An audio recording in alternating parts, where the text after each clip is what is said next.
Hello and welcome to Wikipedia classes. This is Mohit Anand and I am here with a new lecture on a very important topic for JKSSB Panchayat Account Assistant exam. So as you all know कि जो उसका पहला component है general knowledge with special reference to JNK, उसमें एक topic है 73rd amendment act. सो उसी 73rd amendment act को हम थ्रू MCQs जो है वो कवर करेंगे. 3 पार्ट्स में कवर करेंगे उसको. हम 30 MCQs लेंगे टोटल. अभी पार्ट 1 में हम 10 MCQs डिस्कस करेंगे. बहुत इम्पॉर्टेंट रहेगा और लेवल जो है वो थोड़ा सा बढ़ा दिया है मैंने. इट विल बी लाइक कि अगर आपने थोड़ा बहुत 73rd अमेंडमेंट एक्ट के बारे में पढ़ा है और उसके बाद अगर आप ये MCQ सॉल्व कर लेते हैं, जिसने नहीं भी पढ़ा 73rd अमेंडमेंट एक्ट के बारे में, अगर वो भी मेन पॉइंट्स यहाँ से नोट डाउन कर लेगा तो ये टॉपिक आपका अच्छे से कवर हो जाएगा. Let's start this lecture. Last तक देखिएगा लेक्चर को और उसके बाद प्लीज़ सब्सक्राइब कर दें, बिकॉज सब्सक्राइब करके आगे आने वाली वीडियोस के बारे में आपको पता लग जाएगा और आगे जो है और भी इंटरेस्टिंग वीडियोस आएंगी जिससे आपकी एग्ज़ाम प्रिपरेशन जो है वो ईजी हो जाएगी. चलिए स्टार्ट करते हैं. Let's take question number 1. It is a statement based question. डरना नहीं है. अगर आपने अच्छे से पढ़ा है, अगर आपको अच्छे से समझ है तो ईजिली आप इसको सॉल्व कर सकते हैं. देखिए क्वेश्चन नंबर 1 है कंसीडर द फॉलोइंग स्टेटमेंट्स. ठीक है, स्टेटमेंट्स पढ़ेंगे. The 11th schedule was inserted in the constitution of India by the constitution 73rd amendment act of 1992. पहली स्टेटमेंट है कि 73rd अमेंडमेंट एक्ट 1992 की वजह से 11th शेड्यूल जो है वो कॉन्स्टिट्यूशन में ऐड किया गया. और दूसरी स्टेटमेंट है the 11th schedule of the constitution of India corresponds to article 243W of the constitution of India. तो अब हमको बताना है इन दोनों में से कौन सी स्टेटमेंट सही है. दोनों सही है, दोनों गलत भी हो सकती हैं. Let's take it. मैं आपको बता दूं जो 73rd अमेंडमेंट एक्ट हुआ था उसमें yes 11th schedule was added to the constitution. ये पहली स्टेटमेंट तो आपकी सही हो गई. अब दूसरी अगर बात करें, 11th schedule of the constitution corresponds to article 243W of the constitution of India. This statement is wrong. Actually 11th schedule has nothing to do with articles. 11th schedule के साथ साथ एक पार्ट भी ऐड किया गया था जो था 9th part. 9th part was also added to Indian constitution by this 73rd amendment act. और इस 9th पार्ट में आर्टिकल 243 से लेके 243O तक जो है वो डील करते हैं पंचायत्स के साथ. Remember these thing. 243 to 243O. 243W जो है वो नहीं है. और this article does not correspond to 11th schedule but it corresponds to part 9 of the constitution. ये चीज़ आपको ध्यान रखनी है. The answer will be 1 only. इसका आंसर होगा कि सिर्फ पहली स्टेटमेंट जो है वो सही है. चलिए नेक्स्ट क्वेश्चन पे चलते हैं. नेक्स्ट क्वेश्चन भी स्टेटमेंट बेस्ड है. Which one of the following is not correct. इनमें से अब हमको बताना है कि कौन सा करेक्ट नहीं है. देखिए कितनी इंपॉर्टेंट स्टेटमेंट्स हैं कि अगर आप इनमें से आपको 3 तो करेक्ट हैं. 3 स्टेटमेंट्स आप साइड पे लिख सकते हैं. वो 3 आपके इंपॉर्टेंट पॉइंट्स बन गए regarding your 73rd constitutional amendment act. देखिए क्या बोला पहली स्टेटमेंट में. Part 11 of the constitution pertaining to the panchayat provided for setting up a finance commission. Second लिखा है part 9 of the constitution of India pertaining to panchayat provide for vesting of all elections to the panchayat in the state election commission. See जो है वो क्या है. Part 9 of the constitution of India pertaining to panchayat provide for reservation of post of chairperson at the village level or any other level for scheduled caste, scheduled tribe and women. And last is organization of village panchayat is not included in the directive principle of state policy. 4 statement है. आपको मैं बता देता हूँ. जो पहली statement है वो बिल्कुल सही है कि पंचायत्स के लिए एक separate finance commission, state finance commission setup करने की बात जो है वो पार्ट 9 में की गई है. आर्टिकल है उसके लिए. पार्ट 9 में ही बोला गया है कि जितने भी इलेक्शंस हैं पंचायत के वो इलेक्शन कमीशन ऑफ इंडिया नहीं देखेगा, वो स्टेट इलेक्शन कमीशन देखेगा. उसके लिए भी एक आर्टिकल दिया गया है पार्ट 9 में. उसके बाद सी जो है उसमें क्या है कि शेड्यूल कास्ट, शेड्यूल ट्राइब और विमेन तीनों के लिए तीनों लेवल्स पे, विलेज लेवल पे, इंटरमीडिएट लेवल पे और डिस्ट्रिक्ट लेवल पे, तीनों लेवल पे वह सीट्स जो हैं वो रिज़र्व होंगी। शेड्यूल कास्ट और शेड्यूल ट्राइब की सीट्स रिज़र्व होंगी उनकी पॉपुलेशन के हिसाब से, और विमेन की जो रिजर्वेशन है वो उन्होंने क्लियर कट रखी है, 33% और 1/3 ऑफ दी सीट्स जो हैं वो विमेन के लिए रखी हुई हैं। The fourth option, this is not correct. इन्होंने क्या बोला कि विलेज पंचायत के बारे में directive principles of state policy में कुछ भी नहीं दिया हुआ। तो ये स्टेटमेंट गलत है, because your article 40 deals with the panchayati raj system, जिसमें कहा गया है कि it is the responsibility of the state to organise village panchayat in every state. So ये चीज़ आपको ध्यान रखनी। सो देखिए, 3 इंपॉर्टेंट आपके जो पॉइंट्स हैं वो एक ही क्वेश्चन से निकल आते हैं, 3 ही इनफैक्ट 4 ही निकल आते हैं। आर्टिकल 40 भी आपको ध्यान में रहेगा। नेक्स्ट क्वेश्चन नंबर 3 पे चलते हैं। या who makes provision with respect to maintenance of accounts by the panchayats and the auditing of such accounts।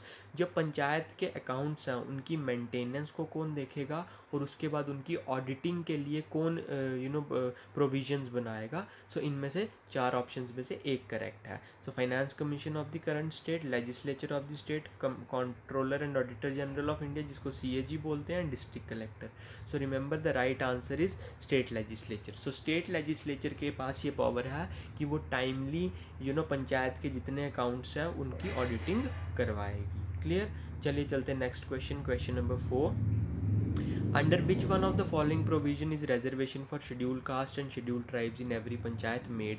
तो शेड्यूल कास्ट और शेड्यूल ट्राइब को जो मैंने अभी बताया आपको पंचायत में रिजर्वेशन है, वो किस आर्टिकल के अंडर है। So article 243A, 243B, 243C और 243D। So remember the right answer is 243D। चलिए चलते हैं next question, question number 5। Which one of the following is are correct with respect to 73rd constitutional amendment act of India. So इनमें से कौन सा सही है, which one is the right.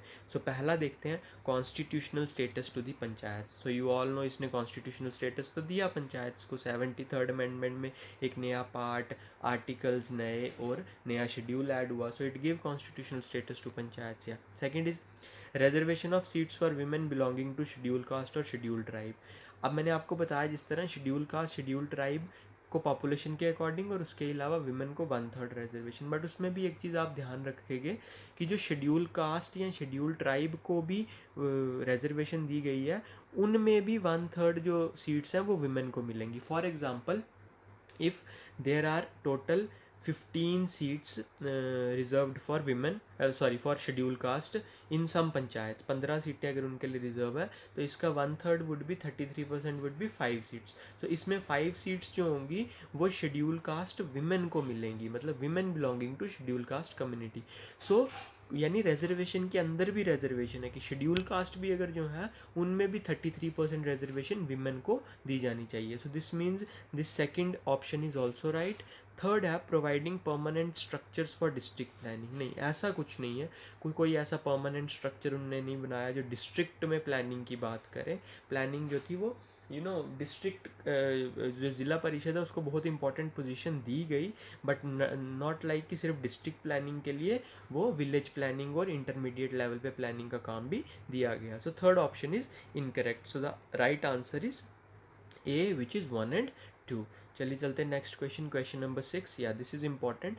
In 1977 under whose chairmanship the panchayati raj committee was formed. So 1977 में कौन सी पंचायती raj committee जो थी वो बनी थी, किसकी चेयरमैनशिप में बनी थी। तो the options are Ashok Mehta, Sardar Swaran Singh, Balwant Rai Mehta और Madhu Dandavate. So remember the right answer is Ashok Mehta. So Ashok Mehta committee was the committee that was formed in 1977 by the Janata Party government. Sardar Swaran Singh committee जो है वो फंडामेंटल ड्यूटीज़ के लिए थी, you should remember this. और बलवंत राय मेहता जो थी वो 1957 में बनी थी। सो ये इसका आपको ईयर भी याद रखना है। क्लियर। चलो चलते हैं नेक्स्ट क्वेश्चन पे। Yeah, next question is which one of the following states was the first to introduce Panchayati raj system. इनमें से किस स्टेट में सबसे पहले पंचायती राज सिस्टम जो था वो लाया गया था। तो the options are Tamil Nadu, West Bengal, Rajasthan, Uttar Pradesh. तो राइट आंसर इज राजस्थान। 2 अक्टूबर 1959 को नागौर डिस्ट्रिक्ट में, नागौर डिस्ट्रिक्ट इन राजस्थान, वहाँ पे ये इंट्रोड्यूस करवाया गया था panchayati raj system. So this you should remember. Next question पे चलते हैं, question number 8, which of the following articles of the Indian constitution lays down that state shall take steps to organise village panchayat. अभी स्टार्टिंग में मैंने आपके साथ डिस्कस किया, सो explicitly ऐसा क्वेश्चन पूछा गया है कि किस आर्टिकल में ये कहा गया है कि स्टेट्स को विलेज पंचायत जो है वो ऑर्गेनाइज करवानी चाहिए। सो अभी मैंने बताया article 40 deals with it in the directive principles of state policy. जल्दी चलते question number 9, this is also very important, the panchayati Raj is included in the which of the following, union list, state list, concurrent list, residuary list. अब यहाँ confusion बच्चों को क्या रहेगी कि constitution में अमेंडमेंट लाया गया, कॉन्स्टिट्यूशन में उसको स्टेटस दिया गया, पार्ट दिया गया, so it must be in the union list. So remember it is not in the union list, it is in the state list. इसलिए पंचायत को ऑर्गेनाइज करके उसके बाद जितने भी प्रोविज़न बनाने की सारी पावर्स जो है वो स्टेट लेजिस्लेचर के पास है। सो ये चीज़ आपको ध्यान रखनी है। चलिए लास्ट क्वेश्चन पे चलते हैं आज का, this is also very important. Yeah under article 243D, which one of the following categories enjoy reservation for panchayat membership in proportion to their population? So article 243D अभी मैंने पीछे डिस्कस किया, इसके अकॉर्डिंग कौन सी ऐसी कम्युनिटी है जिसको population के अकॉर्डिंग रिजर्वेशन जो है वो दी जाएगी। So options are schedule caste and schedule tribe, women, backward classes और फिजिकली हैंडीकैप्ड पर्सन।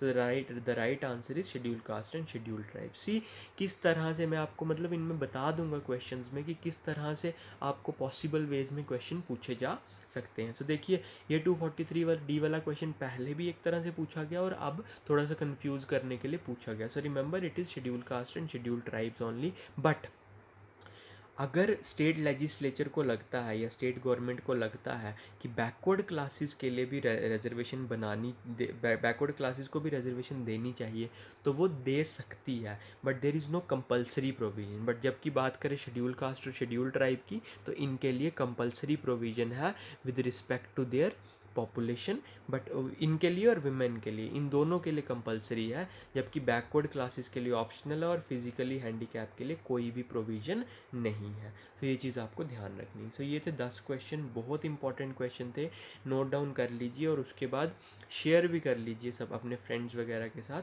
ताकि सारों को इसकी हेल्प मिल पाए। पार्ट सेकंड के साथ मैं जल्दी आऊँगा जिसमें हम 10 और क्वेश्चन डिस्कस करेंगे और ट्राई करेंगे कि अच्छे से अच्छे क्वेश्चन डिस्कस कर सके ताकि एग्ज़ाम के पॉइंट ऑफ व्यू में या एग्ज़ाम देने जब आप जाएँ तो आप क्लियरली आपको वो माइंड में चीज़ें हों और आप उनको मार्क कर सकें। So I hope this lecture is clear. Please इसको अच्छे से देखें और उसके बाद शेयर करें और चैनल को सब्सक्राइब करें, बिकॉज चैनल सब्सक्राइब करेंगे तो आने वाली वीडियोज़ भी आप देख पाएंगे।